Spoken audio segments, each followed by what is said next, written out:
اعوذ باللہ من الشیطان اللعین الرجیم بسم اللہ الرحمن الرحیم قل انما انذرکم بالوحی ولا يسمع الصم الدعاء اذا ما ينذرون اللہم صل علی محمد وآل محمد وعجل فرجهم۔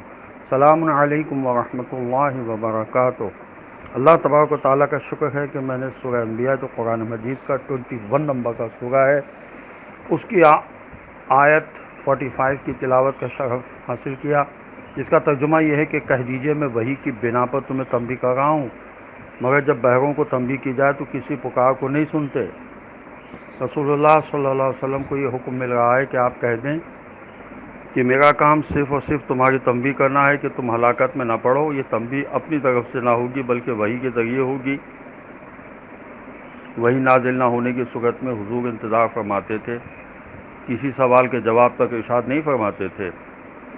سورہ مبارکہ نجم میں قرآن مجید کا 53 نمبر کا سورہ ہے، اس کی دو آیات 3 اور 4 میں ارشاد ہوا وَمَا يَنطِقُ عَنِ الْهَوَىٰ إِنْ هُوَ إِلَّا وَحْيٌ يُوحَىٰ۔ وہ خواہش، وہ اپنی خواہش سے نہیں بولتے، یہ تو صرف وحی ہوتی ہے جو اس پر نازل کی جاتی ہے۔ واضح رہے رسول اللہ صلی اللہ علیہ وسلم کو اجتہاد کی ضرورت پیش نہیں آتی، کیونکہ یہ بات سب کے ہاں متفقہ ہے کہ جہاں صریح نص ہو وہاں اجتہاد نہیں ہو سکتا۔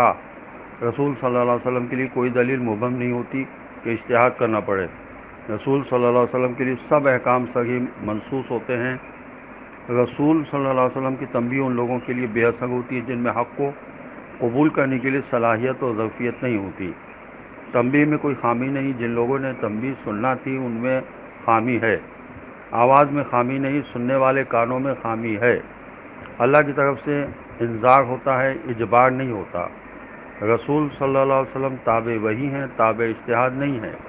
اجتہاد دلیل کو سمجھنے کے لیے ہوتا ہے، خود دلیل کو اجتہاد نہیں کہتے۔ ہمیں عجلت سے پرہیز کرنا چاہیے ہے۔ سورہ مبارکہ اسرا جو قرآن مجید کا 17 نمبر کا سورہ ہے، اس کی آیت نمبر 11 میں ارشاد ہوا خلق الانسان من عجل سأریکم آیاتی فلا تستعجلون۔ یہ معاف کیجیے گا سورہ انبیاء جو قرآن مجید کا 21 نمبر کا سورہ ہے، اس کی آیت نمبر 27 ہے، جس میں ارشاد ہوتا ہے کہ آدمی تو بڑا جلد باز پیدا کیا گیا ہے، میں عنقریب ہی تمہیں اپنی قدرت کی نشانیاں دکھلاؤں گا تو تم مجھ سے عجلت کا تقاضا نہ کرو۔ اور اب میں سورہ اسرا جو قرآن مجید کا 17 نمبر کا سورہ ہے، اس کی آیت نمبر 11 کی تلاوت کر رہا ہوں وَكَانَ الْإِنسَانُ عَجُولًا، اور انسان بڑا ہی جلد باز ہے۔ جلد بازی لغزشوں کا موجب ہوتی ہے۔ مولا علی علیہ السلام کے ارشادات اور معصومین علیہ السلام کے ارشادات اب میں پیش کر رہا ہوں۔ بوقت شہادت حضرت علی علیہ السلام کی وصیتوں سے یہ ہے میں تمہیں بول چال میں جلد بازی کرنے سے منع کرتا ہوں۔ لوگوں کو جلد بازی نے ہلاک کر ڈالا، اگر لوگ ثابت قدم رہتے تو ان میں کوئی بھی ہلاک نہ ہوتا۔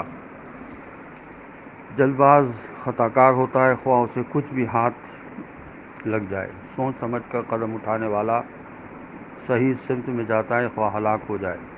تو سمجھ کر قدم اٹھانے والا صحیح سلامت اور صحیح سمت میں جاتا ہے، یہ جانے کے قریب ہوتا ہے۔ جلد بازی کرنے والا خطا کار ہوتا ہے یا خطا کاری کے قریب ہوتا ہے۔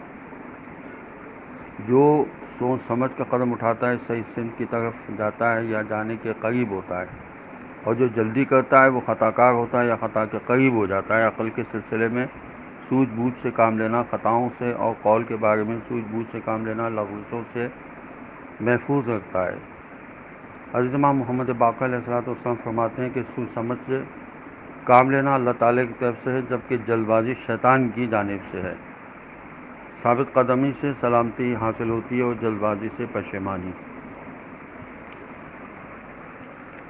مولا علی علیہ السلام کا نہج البلاغہ میں مکتوب 31 ہے، اپنے فرزند امام حسن علیہ السلام کو وصیت فرمائی کہ برائی کو پس سے پشت ڈالتے رہو، کیونکہ جب بھی چاہو گے اس کی طرف بڑھ سکتے ہو۔ مزید مولانا نے فرمایا کہ برائی کو تاخیر میں ڈال دینا ہی سود مند ہے۔ مولا علیہ السلام کا خطبہ نمبر 140 ہے نہج البلاغہ میں، اے بندہ خدا جھٹ سے کسی پر گناہ کا عیب نہ لگاؤ، شاید اللہ نے اسے بخش دیا ہو۔ نیز کسی چھوٹے سے چھوٹے گناہ کے لیے بھی اطمینان نہ کرو، شاید کہ اس پر تجھے عذاب ہو جائے۔ والسلام علیکم ورحمۃ اللہ وبرکاتہ۔